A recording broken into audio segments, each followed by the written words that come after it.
Magandang araw mga kaibigan. Good news po itong pag-usapan natin ngayon. Bigyan natin ng reaction, opinion itong post ni Teo Moreno. Title, NUP or National Unity Party to oppose Duterte impeachment. Wow.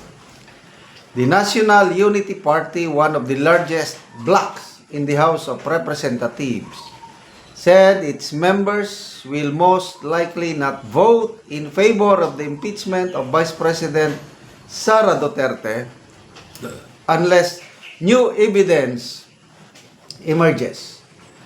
The statement comes a week after Duterte announced her intention to run for president in 2028, even as fresh complaints seeking her removal from office were filed. The House Justice Committee is set to take up the 4 impeachment complaints against Duterte is starting March 2. Tagal pa naman. So ito, ang press statement nila, basahin ko lang Basta klaro, hindi sila pipirma kung walang bagong ebidensya. The National Press Statement of the National Unity Party. The National Unity Party has taken note of the renewed discussion surrounding the impeachment proceedings filed against VP Sara Duterte. Impeachment is one of the most constitutional, punta na lang tayo sa should be evaluated carefully in the light of the evidence presented.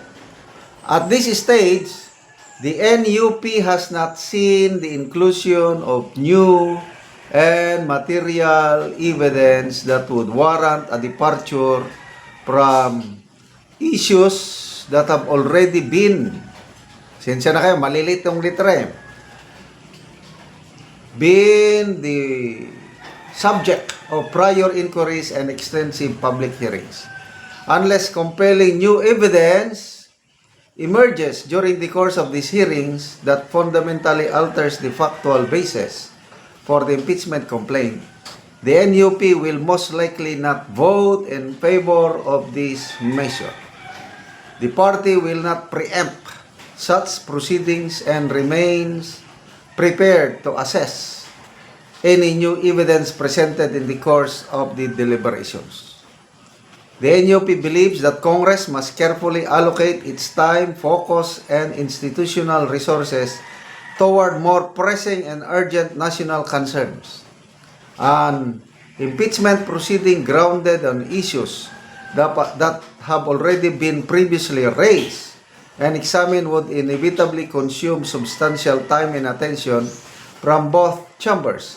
Resources which we believe would have to be better directed toward matters that have a more immediate impact on the economic stability, public safety, and the daily welfare of the Filipinos.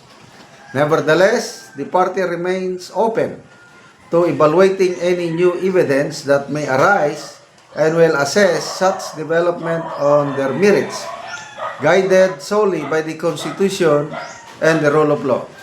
The NUP expresses its confidence that the Committee on Justice will conduct the proceedings responsibly, judiciously, and in accordance with constitutional standards. Signed, Secretary General Velasco. Napakagandang development po ito, mga ka-DDS. Magkaroon ito, I believe opinion ko lang ito, magkaroon ito ng domino effect. According to Congressman Chanco, mga sobra 40, siguro 40 to 50 members ang National Unity Party.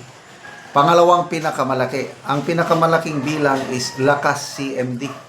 Nasa 100 daw, more or less. So, siguro, nabasa na nila, pinag-aralan, yung 4 na impeachment complaint Parehas lang yung na-file last time. Walang bagong ebidensya. Yung mga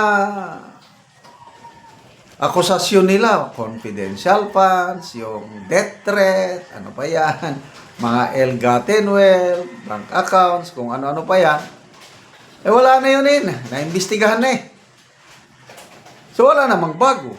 Kaya, saludo ako, itong NUP. Sana lahat ng partido ganito. Tapos may pagkakaisa.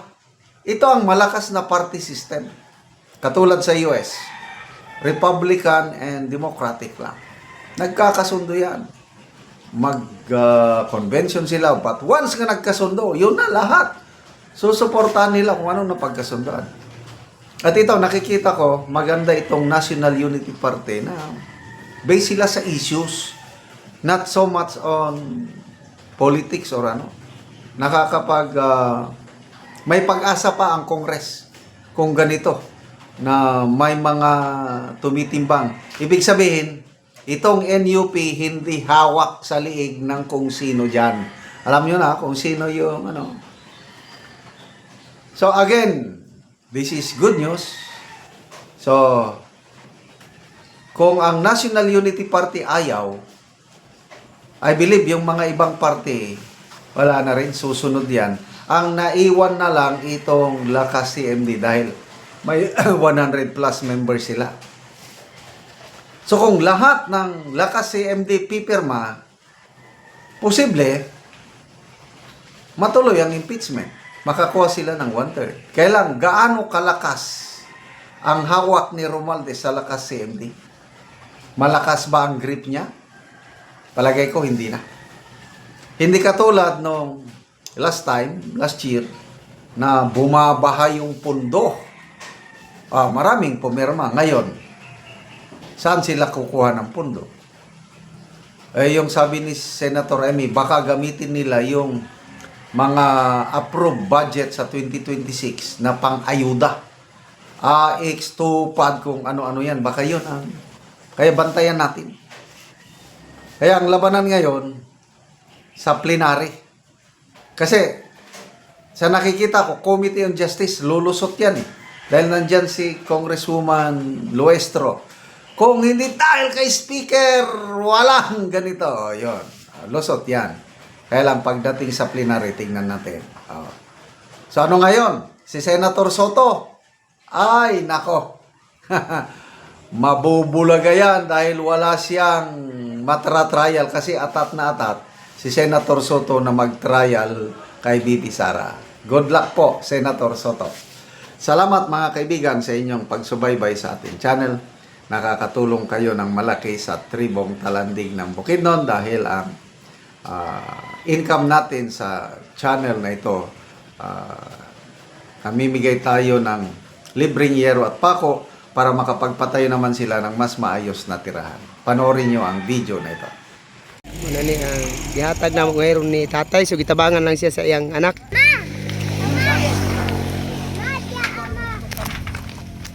Muna ni ang atop karon. O karon muna ni ang atop sa tagaan na mo gero ni tatay, so ang gyud kining diri tungod sa kadtong daghan nga hangin, kusog nga hangin og kadtong bagyo, ipanglupad na gyud ang uban, so nangayo siya og tabang. So muna ni ang itsura sa iyang atop.